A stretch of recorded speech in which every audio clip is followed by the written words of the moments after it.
Users of Reddit, what's your, if you go low, I will go lower moment? Story 1. Was getting bullied in elementary school because I was a scrawny kid. Called my dad one night to tell him about it. Parents were divorced. And he told me next I saw the kid to kick him in the nuts as hard as I could. My mom was pissed and told me not to. I did it anyways. Never bothered me again. Story 2.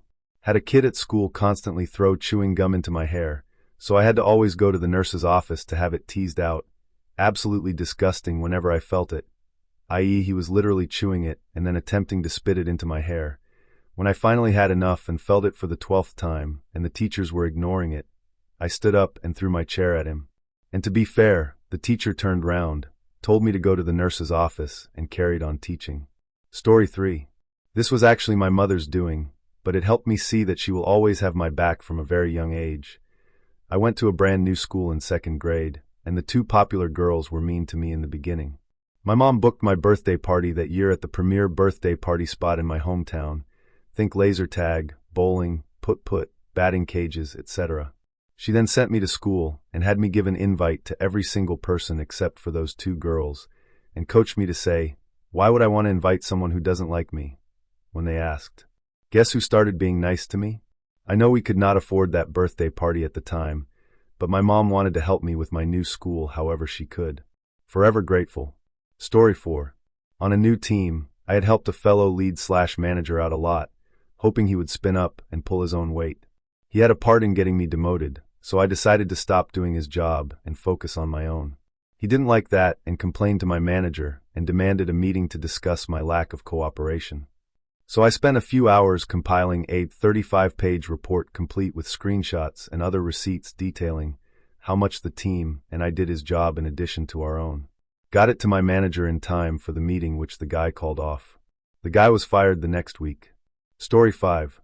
I had something similar happen, but I actually was asked to compile the report by my manager over a period of 2 weeks and had sent it to her the day before. I got a text from my manager asking if I could join a random call. I was taking a shit, COVID WFH, so I said sure, give me 5 minutes. I saw the invite and logged in. It was our C-suite and a few VPs in the fucking boardroom, including the VP I fell under. My manager wasn't there. Long and short is turns out the VP was lying/cooking the books, and my report proved it.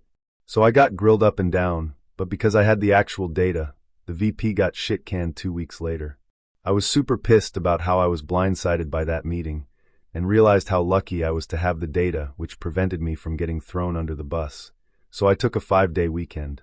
Pretty sure my direct manager had no idea, and it was unintentional, but yeah, that sucked.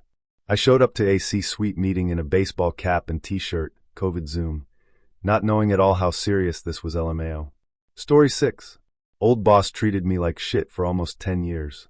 When I got a new job in the same organization as an auditor, I ran an audit on her unit, since I knew where the skeletons were buried. My new boss enjoyed the crap show because they knew and hated my old supervisor. Story 7.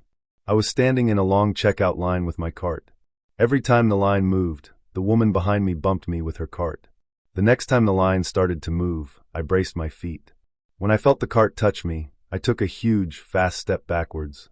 I heard her grunt as the bar of the cart jammed into her stomach. I turned around, and she was doubled over. I just smiled sweetly and said, "Sorry, I didn't realize you were that close." Totally worth it. Story 8. Decades ago had a job reading water meters. The boss frequently paid me late. Sometimes I had to drive to his house in the suburbs in my crappy car and still wait a couple of hours until he was done swimming just to get my paycheck. Then I told him I was leaving, and he was surprised when I called him inquiring about my last paycheck, as if I had offered to work the last month for free. The guy played stupid with my check for a whole month, until he urgently needed me to take the readings again that month. He even paid me my previous and future check in advance. I went home and made up all the readings, and when he started blowing up my phone, I blocked his ass. Story 9.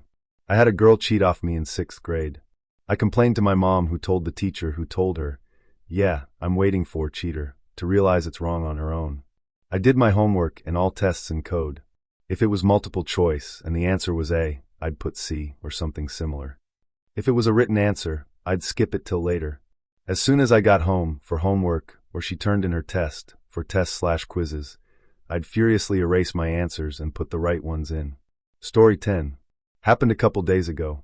A new hire working at a lab stopped me, no introduction or anything, and asked me where his ex's office, kind of in a rude way.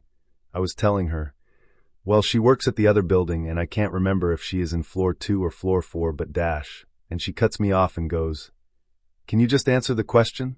So I pretty much just repeated myself, but I did not add that X was on vacation. Hope she enjoyed the walk at 3 p.m. with Florida weather. Story 11. Still think I was justified, but here goes. I worked with a guy, Tom. He was one of those perpetually angry dudes. Anything and everything set him off. He was a real joy to work with, not. There was an issue with something we were both working on that had to be fixed. Unfortunately, what needed to be done on my end was rather simple, but it was rather complex and time-consuming on his end. It was time-sensitive, so I needed to be sure it was done when it needed to be. I called him to check in, and he didn't answer. So I left a voicemail along the lines of, "Tom, checking in on the status of project. Give me a call back and let me know where things stand." A totally neutral, professional message. Well, I don't know what set him off that day, but when he called me back he got my voicemail and left me this profanity-laden message accusing me of being controlling, bossy, petty, and finally a goddamn kin bitch.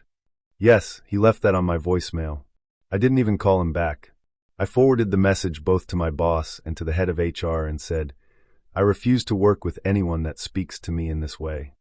Well, about 2 minutes later, I heard my boss on the phone with Tom, ripping him a new one, and further telling Tom that he was no longer to work with me on this project, but with my boss directly. I don't know what happened with HR, but 2 weeks later Tom supposedly moved on to other opportunities. No one was sorry to see him leave. I don't think the incident is what got him fired per se, but it was likely the straw that broke the camel's back. The thing is, had he said all that stuff to me directly over the phone, it would have been a he said, she said scenario, and probably nothing would have come of it. But he left it on a voicemail, and talking like that to anyone in a professional setting is simply unacceptable. Story 12. Our HOA, which has normally been fine, must have had a very pesky agent working our neighborhood. One year I received more yard violations than I thought was possible, and I own a lawn care company. Anyway, I was tired of them. The new year comes and I submit my dues after whatever deadline they had. Yeah, my bad, but it was another 40% for the late charge. It seems the new management company was being a little predatory.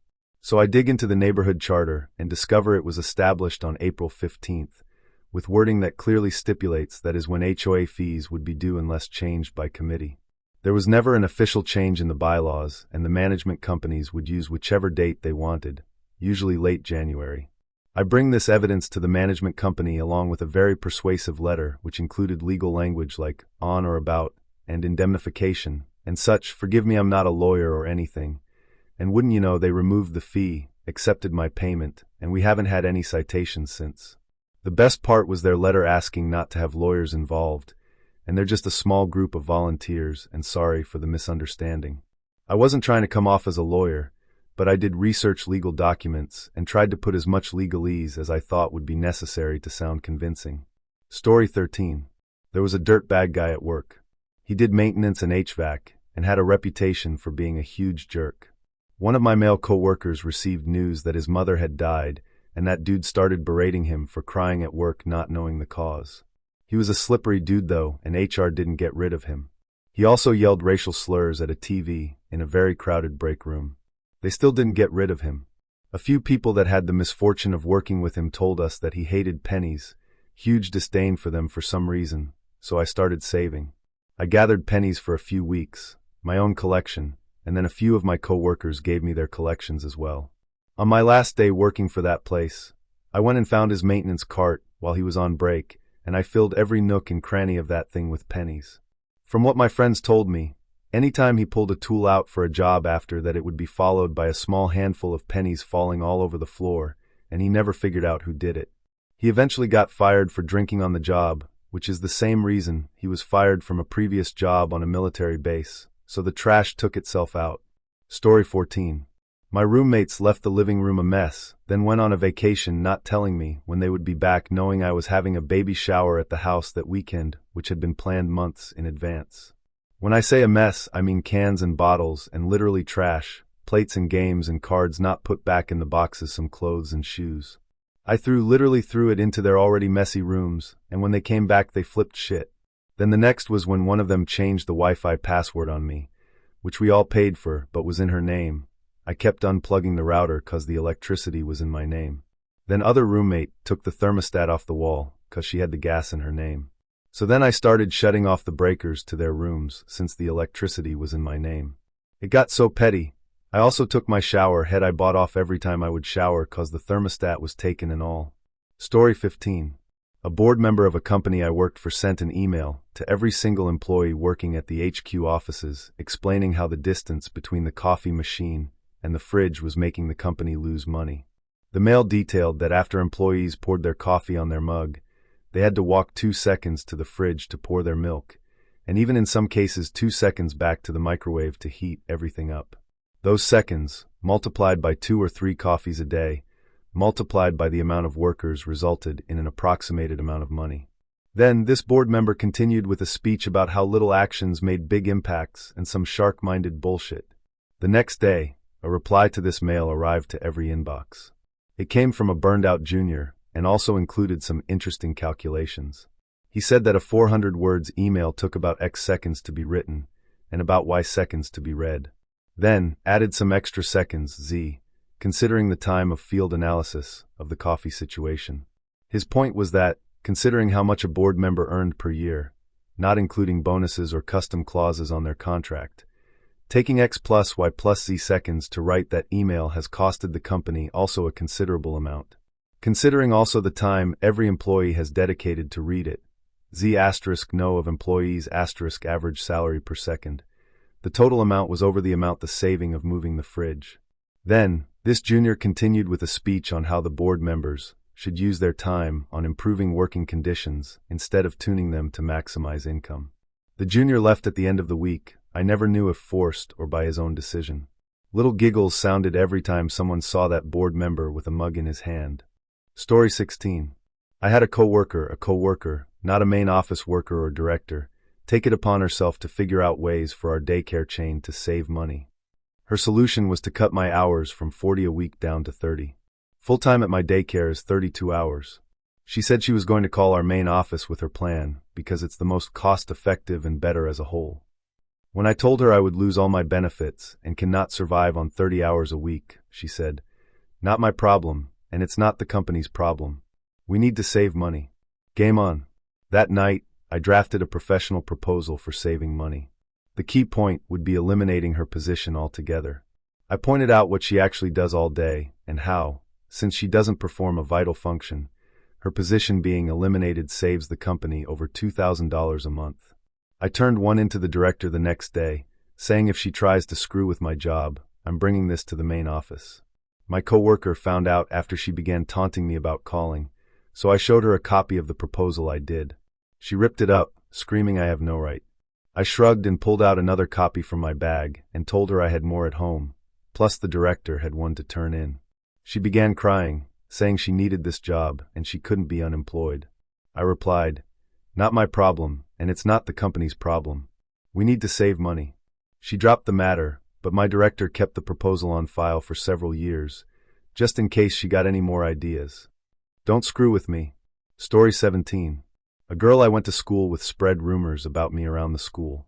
When it got to the point that I started skipping school to avoid her and all the parents, I ended up exposing her for cheating on the National Latin exam. I knew she was cheating in previous years but said I'd keep it secret, but when she started spreading rumors, I decided to get her back by telling the principal that she had found the answers and would memorize them. She called the people that we would get the test from and requested a version that was designed for people with learning disabilities, so the questions and answers would be completely different than what she memorized. That year, I got a gold medal, and she didn't place anywhere for the awards.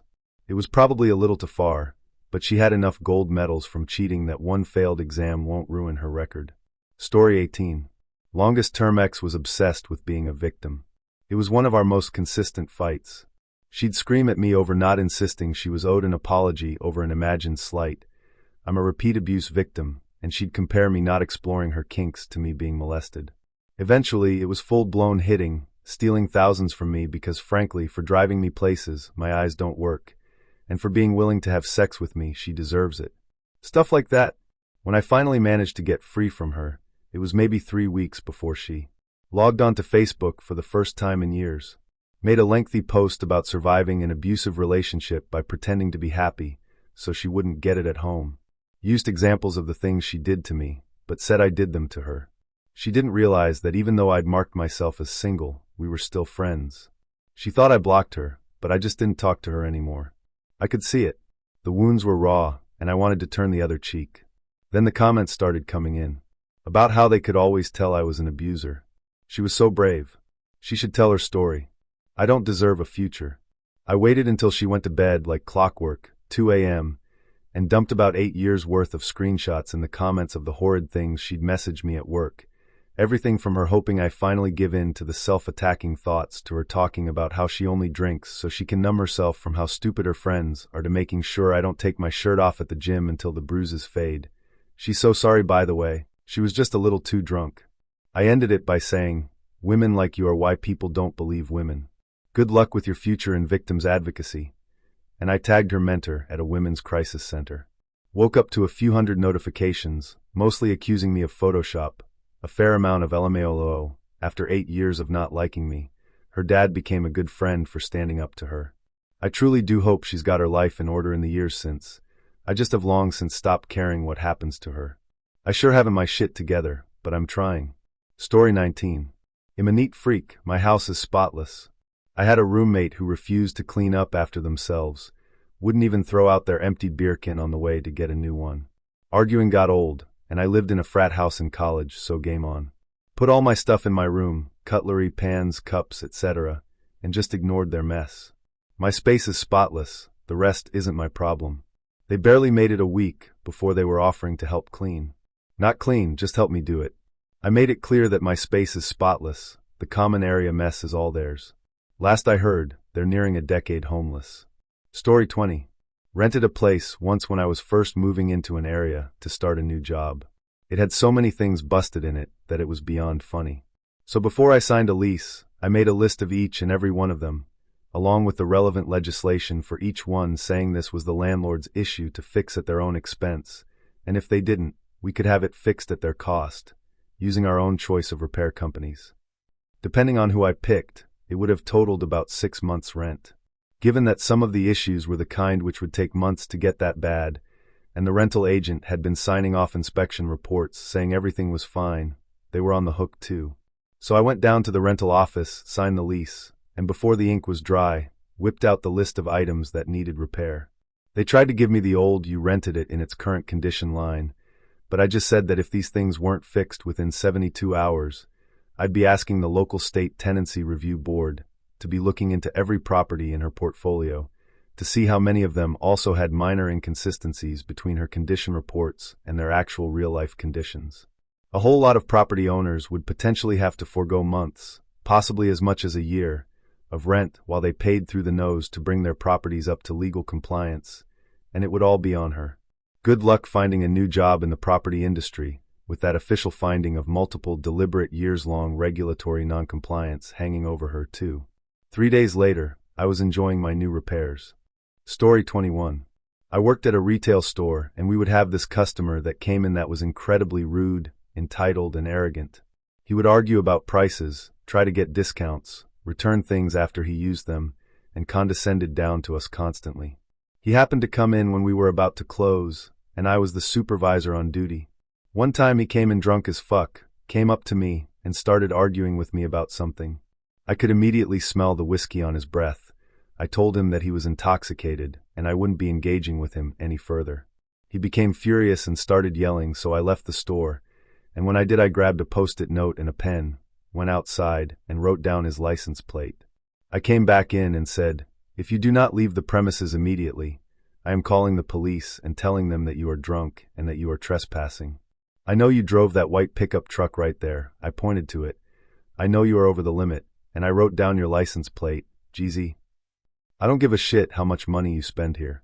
If I find out that you complained to customer service or tried to get me fired, I will tell my company that you were drunk and you threatened me with a gun, and I will ask the cops to press charges, and I will have witnesses back me up. Get the fuck out of here and never come back." The guy stared at me. He was floored. He made an "oh crap" face and then meekly left. I never saw him again. Story 22. Not me but my husband. He was HR at a major grocery retailer. His store manager was a horrible person. He hated my husband once he found out how much money he made, for some reason. My husband is a very lovable man. Nearly everyone he meets loves him, especially old ladies, lol. Anyway, this boss treated him like absolute dog shit. So bad, my husband went to the ER because he thought he was having a heart attack at 26. Turns out it was an anxiety attack. But this boss repeatedly tried to get my husband fired and tried his hardest to get him to leave his position. And then the boss committed fraud by not paying an employee. My husband reported it, and the boss got fired. My husband also switched stores and loved his new boss.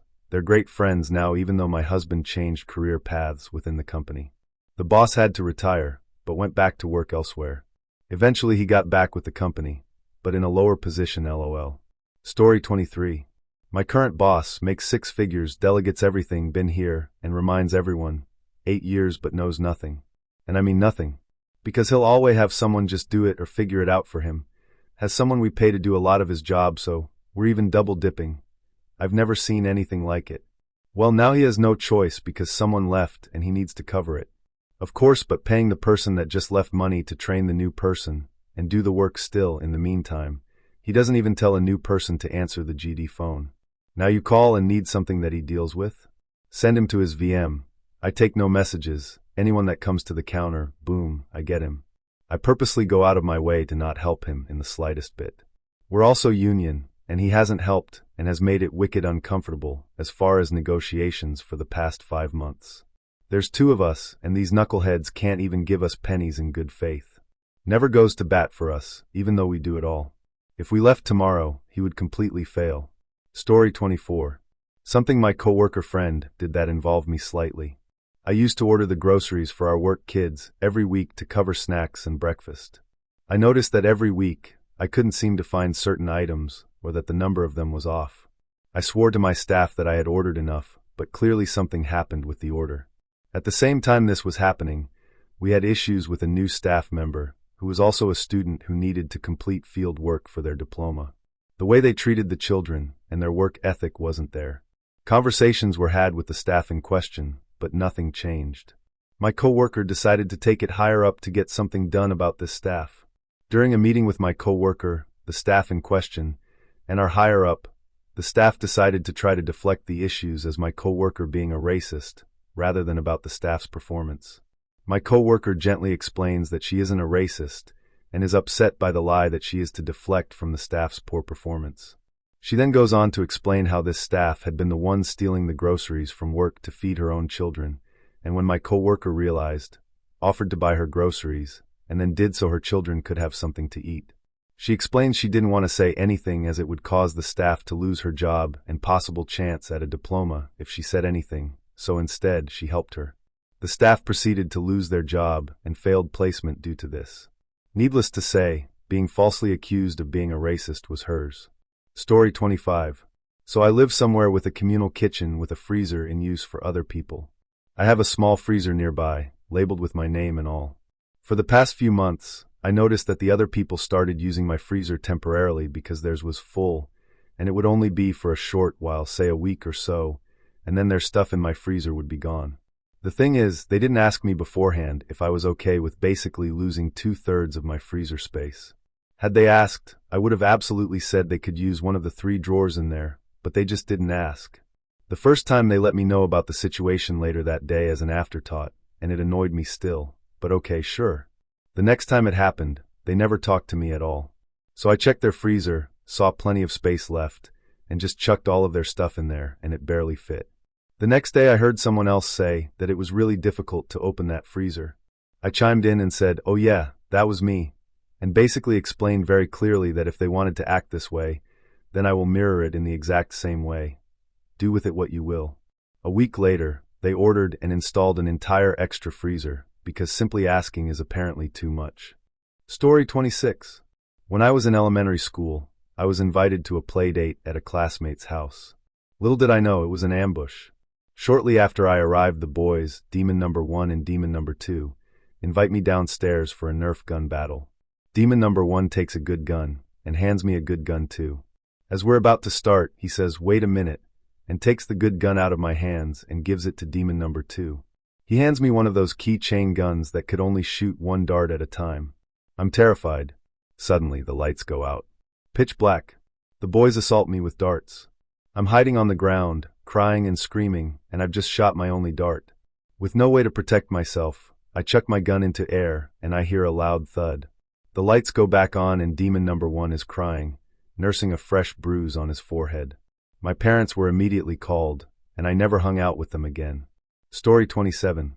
My mom, who had always had a penchant for saying hurtful shit and hand-waving it away with, "You know I love you." Her going low moment, she told me, and this is a quote, "I don't mean to be a bitch, but you're being really fucking annoying right now." This was after I tried to comfort her by squeezing her hand after she elected to stop treatment for her lung cancer, which was caused by her smoking 2+ packs a day for over 50 years. After putting up with those types of comments my whole life, my going lower moment was when she finally realized I was angry at her 12 hours later to respond, "You always say you don't mean to be a bitch, but you've never stopped doing it. You don't care how what you say affects people, and what you said earlier made me realize you don't care about me, either." Her response was, "You know I love you, right?" And my response was, "No, I don't." She asked if I was going to stay and visit any longer. I said no. And those were the last words I ever spoke to her because she died 2 weeks later, and I don't regret it at all. Story 28. A decade ago, I worked at an AutoZone. One day, a coworker's white trash boyfriend was in the parking lot, spray painting his pile of shit truck. My wife came by to see me for something, and when she left, Shitkicker McFuckstain was all done and in his truck behind her car as she was waiting for traffic to clear to pull out of the parking lot. She took too long for him, and he went around her as she pulled out, yelling and honking and cursing at her and driving like an asshole. I went back inside. Later I was doing something in the back by the return bin, and I noticed 4 empty cans of spray paint in it. My coworker had returned them for him, so he got his shit painted for free. AutoZones have had 2 return bins, one big one for the stuff no one was going to check, and one smaller one that the computer system flagged for managers to personally inspect and sign off on before they get moved to the big container. After her shift was done and she had left, I moved the spray paint cans into the smaller one. The next day when I came in for my shift, I got there just in time to see her headed to her car, crying.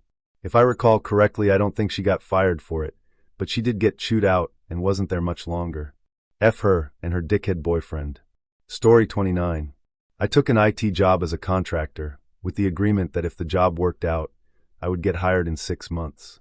6 months later, I'd taken on a bunch of extra responsibility and was doing a really good job. I talked to the boss about getting hired. At first, he played dumb, then he admitted that he hadn't done the necessary paperwork, and it would be 3 more months before he could hire me. Christmas time rolled around, and someone on the team had to be on call for the week between Christmas and New Year's. I was the low man on the totem pole, and 2 days before Christmas, my boss throws me the on-call phone and tells me I'm covering the week. I went into his office and reminded him that as a contractor, I got paid hourly. If he wanted me to be on call, I'd need to bill him 24 hours a day for the 7 days. That would be 40 hours plus 128 hours overtime. He got pissed and yelled at me. I suggested that he call the contracting company that I worked for. He did, and they told him that they'd love for me to be on call, and that my hour calculation was 100% correct under our contract. By then, everyone else on the team had made travel plans for Christmas, so no one was willing to cover. I told the boss that if I was a salaried company employee, then this wouldn't be an issue. He got me hired the next day, and had to spend several $1,000s to buy out my contract. I worked there for another couple of years, and the same boss dumped a bunch of his duties on me. He was in the middle of building his new house, and was spending huge amounts of time supervising the construction when I got a better job offer. The day I intended to give notice, the boss just didn't come to work. I messaged him several times and got blown off. Finally, towards the end of the day, he replied and said that if I needed to talk to him so badly, I needed to drive out to his building site. I did, and when I arrived, he greeted me by telling me that he needed me to take over a project that he was running because he was too busy and needed a vacation. I told him I'd be happy to help and handed him my 2-week notice. He offered me a future promotion, and I reminded him of how he shafted me as a contractor and told him that I didn't believe him and left. As a little bonus, at that place, once an IT admin had given notice, they took away your badge and systems access immediately. So I spent the next 2 weeks running a project by having other admins let me through doors and telling them what to type.